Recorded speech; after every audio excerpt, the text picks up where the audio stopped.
Okay, so isang mapagpalang araw. Sobrang busy, no? Kaya tayo ay mag-vlog para ma-relax, no? Today is July 26, 2024, no? So, share ko lang yung observation ko kasi it is a fact na nagkalat na yung cyber criminals online. So, very rampant ito at worldwide. Kasi kumikita sila dito, no, sa pamamagitan ng ganitong gawain, kaya nariyan sila. So simple lang, no, let us know and exercise our rights, di ba? Hindi tayo basta-basta mag-click, di ba?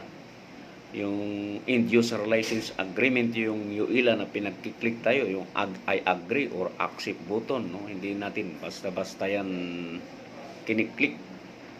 Pag hindi natin na-review ng maayos, no, yung mga link na pinapadala sa atin ng ating mga kaibigan, no, hindi natin basta-basta dapat yan ililik para makaiwas tayo na makuha yung data natin, no, information about sa atin. Iwasan natin, no? Pati ako minsan may kalokohan din na in spite of knowing those na dangerous, ginagawa pa rin natin, no? Which is hindi dapat, kaya ito nga i-share natin, no? So mahirap, no? Bagamat ginagawa naman ng gobyerno na maprotektahan yung ating mga data, di ba? Kasi may Data Privacy Act nga na ginawa, na hindi pa rin kasi siyempre tayo pa rin naman yung gumagawa. Kung hindi natin alam yung mga ginagawa natin, magiging biktima pa rin tayo, magiging living victim. Kaya mahirap, no? So fundamental naman yun, no, na we have the rights to privacy, di ba? At lalong napagtibay yun ng Data Privacy Act.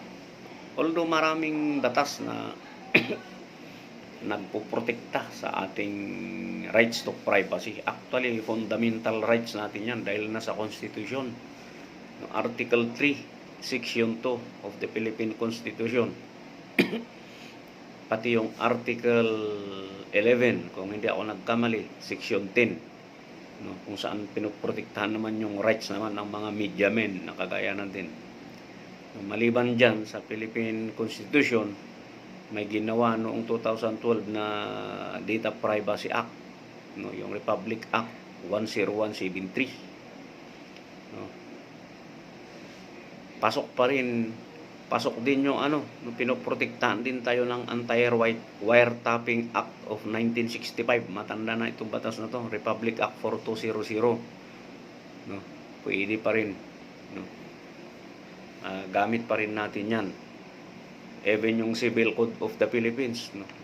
Kung hindi ako nagkamali, Article 32 yata yun, no. Republic Act 386, yung Civil Code of the Philippines. Tama ba? Then yung Human Security Act 2007, no, may mga provisions din doon. Yung Republic Act 9372 na napoprotekta sa ating rights to privacy. Even yung Electronics Engineering Law of 2004, no, Republic Act 9292. No, at may mga jurisprudence naman na inilabas ng Supreme Court. Yan, kasi Supreme Court yung jurisprudence. At saka yung mga executive orders yan na inilabas, no, para maprotektahan yung natin, rights to privacy. Ayan. So napakahirap, no.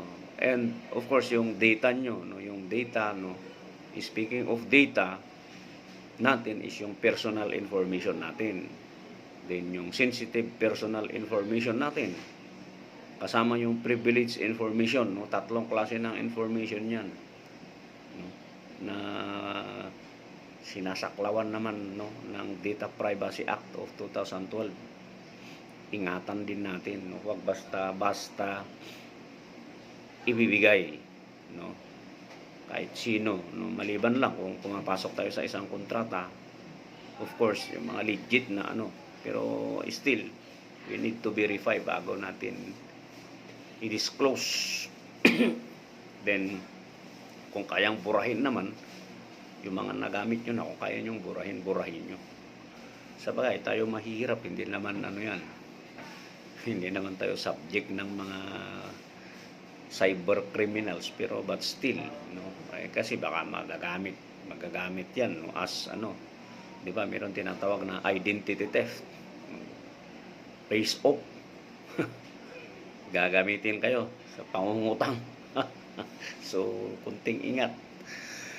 Busy. So, muli, isang mapagpalang araw.